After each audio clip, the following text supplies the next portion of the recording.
Қайырлы күн достар, менің арнама қош келіпсіздер. Сіздермен Толқын. Мен бүгін сіздермен бәріңізге белгілі, барлығыңызды сүйіп жейтін лакомка булочкасын пісіреміз. Дәмі өте керемет, нәзік, жұп-жұмсақ болып шығады. Видеоны соңына дейін қарап, менің арнама тіркелуді ұмытпаңыздар. Алдымен қамырын дайындаймыз. Ыдысымызға жұмыртқа, оның үстінен қантымызды, ерітілген сары майымызды құйып, және үстінен 1 шай қасықтай тұз саламыз. Ашытқы, 2 шай қасық ашытқы саламыз және жақсылап араластырамыз. Үстінен жылы сүтімізді құйып, қант ерігенше және бір рет жақсылап араластырамыз. Ұнымызды 2-3 бөлікке бөліп, салып, бірінші лопаткамен жақсылап араластырып аламыз. Одан кейін қолымызбен жақсылап қамыр илейміз. Қамырымыз жұп-жұмсақ қамыр болып шығуы керек. Ұнды артық қоспаймыз, қатты болып қалуы мүмкін.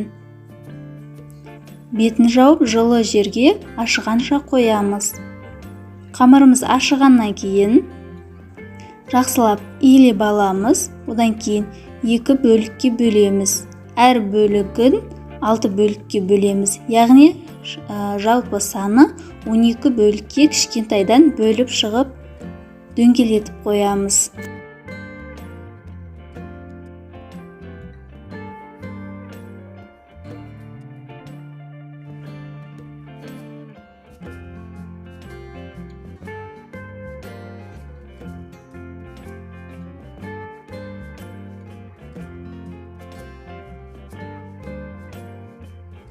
Қамырымыздың барлығын дөңгелетіп қойғаннан кейін бетін сүлгімен жауып 5-10 минутқа көтерілгенше қоямыз. Қамырымыз көтерілгеннен кейін қолымызбен немесе оқтаумен де жаюға болады. Жұқа етіп дөңгелетіп жайып шығамыз. Егер қолыңызға жабысып жатса, қолыңызға кішкене сұйық май жағып жалғастыра беруге болады. Қамырымыздың дәл ортасын сұйық маймен жағып, сонда жабысып қалмайды. Пергамент қағазына орналастырып шығамыз. Барлық қамырды дәл солай орналастырамыз.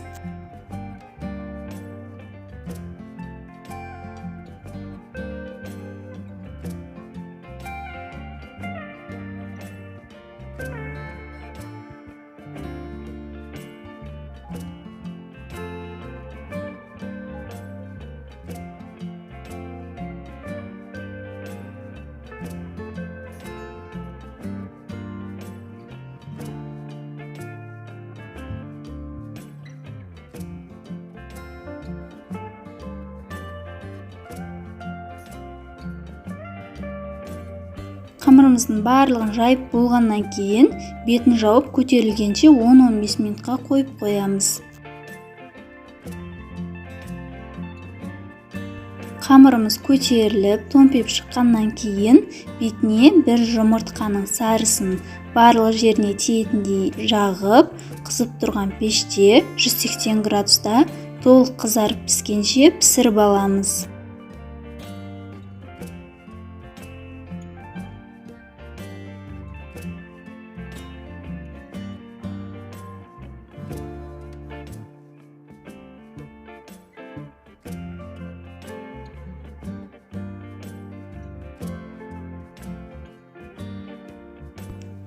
Осындай булочкаларымыз толық асты-үсті қып-қызыл болып піседі және ортасы жабыспайды. Ортасы да жақсы толығымен пісіп шығады. Енді арасына кремімізді жағамыз. Мен кремге пломбир кремін пайдаландым. Кремнің рецептін описанияға қалдыратын боламын. Кремді ішіне толық жағып болғаннан кейін шет-шетіне де осылай қасықтың көмегімен жағып шығамыз және шетіне үгітілген, майдаланған грек жаңғағын жабыстырып шықтым. Грек жаңғағы болмаса, булочкамыздың біреуін толықтай ұсақ етіп үгітіп, соны жабыстырып шығуға да болады.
Осымен достар, біздің лакомка дайын болып қалды.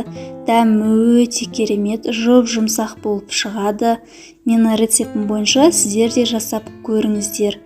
Егер менің рецептім сіздерге пайдалы болса, менің арнама тіркеліп, лүпіл басып, пікір қалдыруды ұмытпаңыздар. Алда әлі көптеген рецепттермен бөлісетін боламын. Сау сәлеметте болыңыздар.